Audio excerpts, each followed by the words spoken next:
அதுக்கும் கிருபை தேவை. ரட்சிப்புக்கு மட்டும் போதும், ரட்சிக்கப்பட்ட சரி போதும் கிருபை அப்படி இல்லை. ரட்சிக்கப்பட்ட பிறகு தொடர்ச்சியாய் அந்த ரட்சிக்கப்பட்ட மீட்கப்பட்ட வாழ்க்கையில் நிலைத்திருப்பதற்கும் வளர்வதற்கும் வழி நடத்தப்படுவதற்கு கிருபை தேவையா இருக்கிறது. அப்படிதான் இந்த உலகத்துல வாழணும்னு இங்க சொல்ற.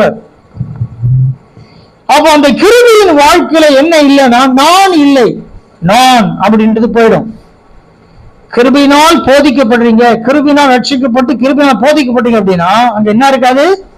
நான் என்பது இருக்காது. பாவம் அங்க இல்ல, பிசாசுடைய காரியங்கள் இல்ல. நீங்க தான் அங்க வெளியே வந்துட்டீங்கல்ல. இதெல்லாம் ஏன் இல்லைன்னா கிருபையினால் போதிக்கப்படுகிறவர்களுக்கு இல்லை. இது போதிக்கப்படல அப்படியேதான் இருக்கிறோம் அப்படின்னா எல்லாம் உள்ள வந்துடும். ஜாக்கிரதையா இருக்கணும்.